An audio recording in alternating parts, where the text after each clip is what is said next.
So ladies and gentlemen, moving on to the first keynote session after break on how 5G plus technologies are shaping the future of business.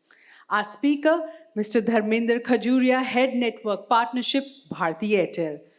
Mr. Khajuria has over 24 years of experience in the consumer durable products and telecom in diverse geographic and multicultural environments. Broad cross-functional experience in sales, distribution, marketing, and operations management with P&L responsibility. He has an impressive track record that includes several promotions of increasing responsibility over the past 15 years with Bharti Airtel. Let's put our hands together and welcome Mr. Khajuria, Head Network Partnerships, Bharti Airtel on stage. Hi, good afternoon. I think I was talking to Shubhendu. This is probably the toughest of the sessions because post-lunch, people might tend to sleep. I'll try to make it interesting. I'll try to make it interactive so that, each one of you could get some value out of it.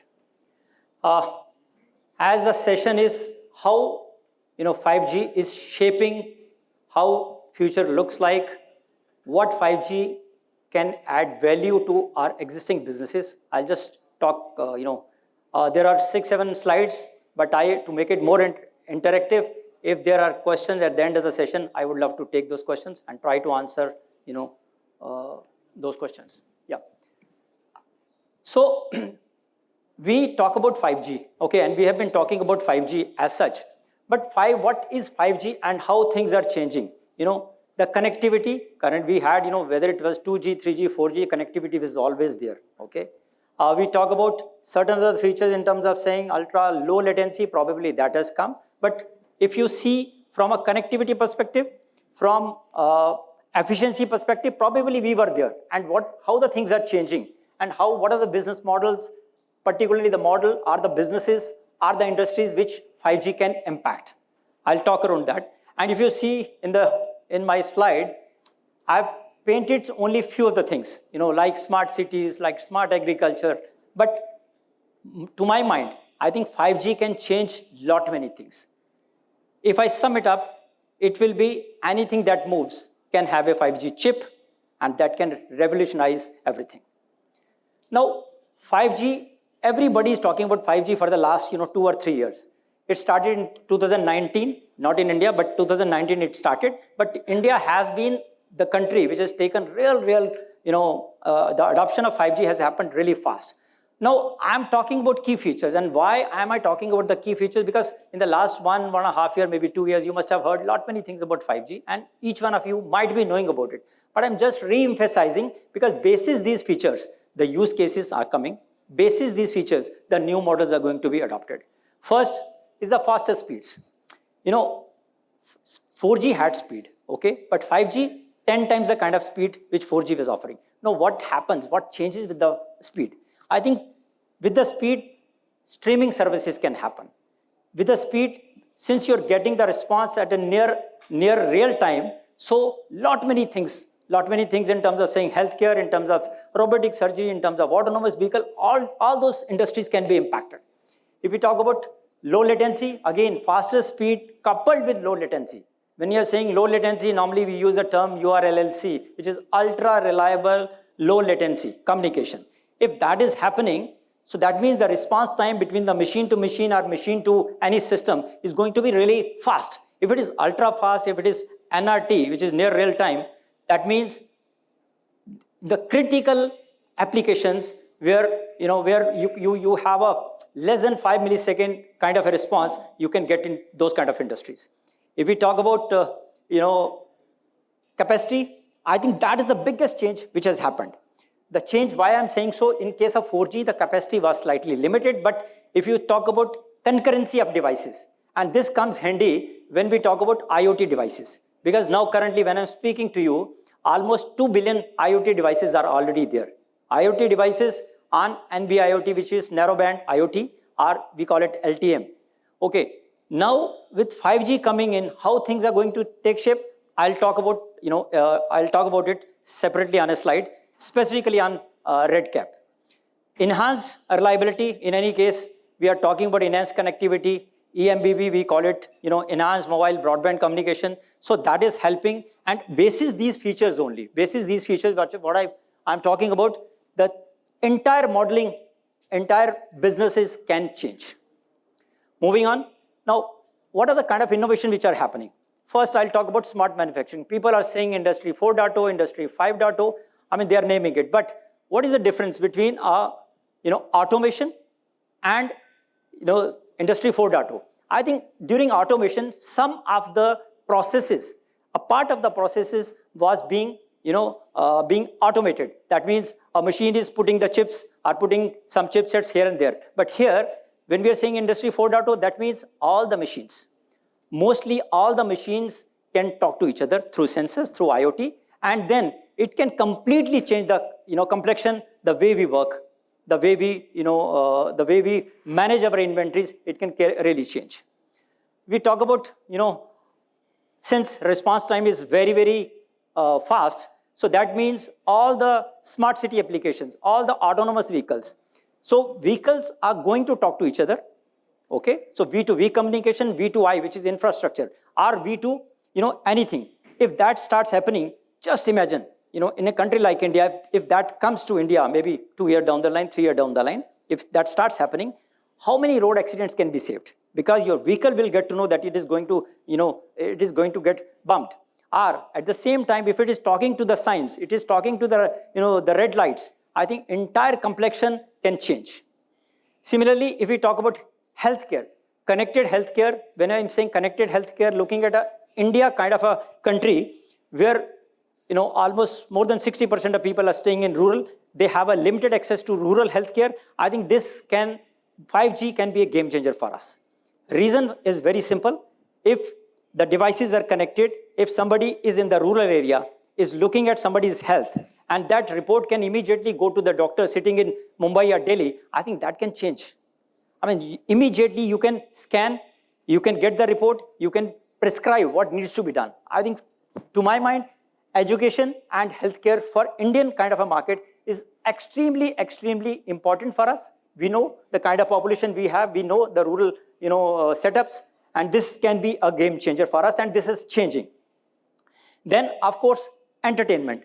Entertainment industry, all of us, must be viewing Netflix, Prime Video, and so on and so forth. Now, what has changed in the recent past? You must have seen once you switch on a Netflix, you will get recommended for you today. What is that?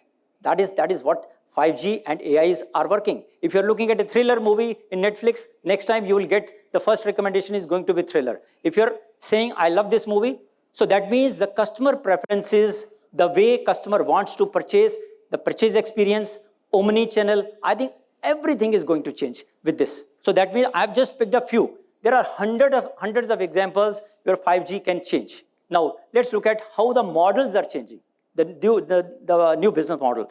The last one which I started, the Netflix kind of a thing, I think if you look at modeling the subscription-based services, if the streaming is possible, streaming is happening, you can access the data, you can access anywhere, okay? That means I'm starting a studio, which is a yoga studio. I can get customers from US or from Canada. I mean, I can have a subscription-based services. That is very much possible with a 5G because you need a speed, you need a response. I'll give you an example. Around 3 years back, I was in Barcelona, MWC. There they showed a case where one person who is playing a guitar here, the drummer is sitting in Spain, he was in Barcelona only, and somebody sitting in USA and the band was playing. Just imagine that. And you cannot judge, you cannot simply see that, that they are not sitting in the same room. I mean, that is very much possible. That means the kind of communication, the kind of, the way we work, probably the way we work, it might get changed in next 2 to 3 years. You don't require, we are not required to sit in a room for a meeting. In any case, Zoom and all those calls are happening. But going forward, the way holograms are happening, the way, if I'm speaking here, I can sit in my office and deliver the lecture here, not through Zoom call, but just like I'm standing here. I mean, it is being used by, lot many countries. Moving on to the, with 5G and with the combination of AI, the kind of insights which we can get, I am saying data-driven insights. The kind of insights which we can get is humongous. The only point is we need to sift through the data, look at what are the kind of insights which can help me. Now, just to give you an example, suppose there is a retail outlet, and that retail outlet wants to sell a particular, product. Now, the real-time insights, the customer preferences, the way the purchase history of a customer, that we can simply target that, and we have seen it happening. In our mobiles, you talk about something, and immediately, you will get the similar kind of products you start seeing on certain, websites. So that is happening. So all these data-driven insights can help in agriculture. It can help in logistics. It can help in transportation. So many industries can get impacted. Now, digital twin, as most of you know, that 5G has a capability and capacity to create a virtual of what is happening in a physical world. That means the kind of machines, the kind of setup you have laid out in physically, you can emulate that and make it, virtual. And with the simulation in the virtual world, you can see what is going to happen in the real world. That means the impact of experimentation, the cost incurred can get reduced. That means if I'm doing a simulation and get to know that this is going to happen, I can implement what I want to implement. So that is going to happen in case of... Now, as I said in the beginning, I'll talk about RedCap. Now, 5G, I think many people are talking about where is the killer use case. There is no killer use case. We have not seen, that IGS completely changed everything. So I'm discussing RedCap. Now, RedCap is reduced capability. Okay, when I say reduced capability, so there is a, normally when we talk about standards, so 3GPP, which is third generation partner project, that was done. Release 17 came last year. In the release 17, they have decided that 5G, suppose I've got a mobile which is a 5G enabled, but I don't have a IoT kind of a case where I can use a small chip or a chip which is slightly cheaper and make it work for me. As I said, for say double IoT, which is industrial IoT, I require a device, I require a chipset which is very, very cheap, compared to the kind of 5G devices. So what do we do next? That means I need to come lower. If I have to come lower, so what are the implications? Implication is the size. Okay, number one, can I reduce the size? That means if I have to reduce the size, I need to have a hardware which is slightly not very complex. That means I'm reducing the complexity. If I'm reducing the complexity, just to give you a technical concept kind of a thing, so earlier we have a, in 5G or in a network, we had a 2 transceiver and 4, radio kind of a transmitter and receiver. Now, in this, RedCap, it will be 1T 1R. That means complexity is reduced, number one. Number two, we look at cost. Unless and until it is cheaper, I cannot use it in my wearables, in my health monitors, I cannot use it. So RedCap is taking care of that also. And of course, once we get these kind of IoT devices, that means from a level of 2 billion devices, it will, estimate says by 2030, it will be almost 4 times. That means around 8 billion devices which are going to be logged onto internet on IoT. Now, if we look at what I put 4 or 5 things. One is smart cities. Now, we have been hearing about the smart cities in India also. 100 odd cities were picked up, but smart city does not mean that the electricity wires have been underground. Okay, no. Smart cities where traffic signs are talking to the autonomous vehicles. Even your buildings, energy efficiency is being measured, so that at the same time we are looking at hazardous gases if there are any. So it is complete smart city. So that is happening in Finland currently. Finland is working on this. So hopefully we should get to emulate those models. Smart grids. We have been hearing about grids, but how can we make the grid smart? What is the kind of load on a distribution line? What is the load on a substation? How can that be optimized? We call it self-optimizing network. So SON, normally we talk about in technical, but SON kind of a grids are very much visible. Okay, if that's happening, that means the efficiency, the kind of losses, normally the losses, T&D losses are close to 15%, and government is trying to reduce it by putting new distribution line, by laying the new infrastructure. But if this kind of IoT devices we are using, we can see where we can optimize. If you look at agriculture, during IMC last year, we had shown that how smart agriculture can happen. Currently in Australia, a lot of pilots are happening where IoT sensor devices are placed, and the farmers are given the data relating to irrigation, relating to soil moisture, so that whatever the actions need to be taken, those actions can be taken, so that the crop yield is much better than currently. In terms of logistics and transportation, Alibaba in China and JD Logistics, there are 2-3 big companies who are working on this just to see how the packets are delivered, what is the kind of condition of those packets, and throughout the journey they get to know what is happening.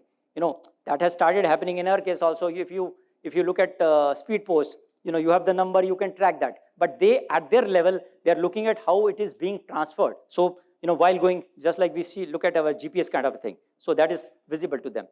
In double IoT, which is industrial, as I discussed, Industry 4.0 is very much visible. You are putting up sensors, and you're getting to know machines and systems are talking to each other, machines are talking to each other to get to know, to create the product which is suitable and the most optimum from a cost perspective. I think all those things are happening. In case of smart cities, I discussed, but smart homes. Just imagine, I'm just trying to paint a very sci-fi kind of a picture, that you're driving home from your office and you want something to be prepared.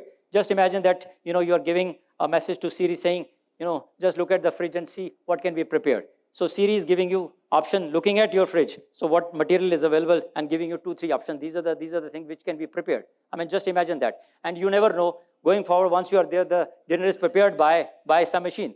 This is very much possible. I'm just trying to, so in short, I'm saying the future is here. We don't have to wait for anything to happen.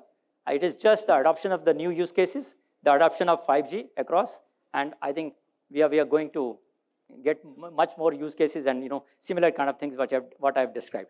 Thank you very much for your attentive listening. Thank you. If there are any questions, I'm ready to take, but I don't know whether we have time or not. Not on this one, but maybe a little later. But sir, I'll request you to just be on stage. May I invite Mr. Rehan Nidaria, CTO, Service Provider India, Cisco, to please come on stage and present a memento of our appreciation to Mr. Khajuria. Thank you.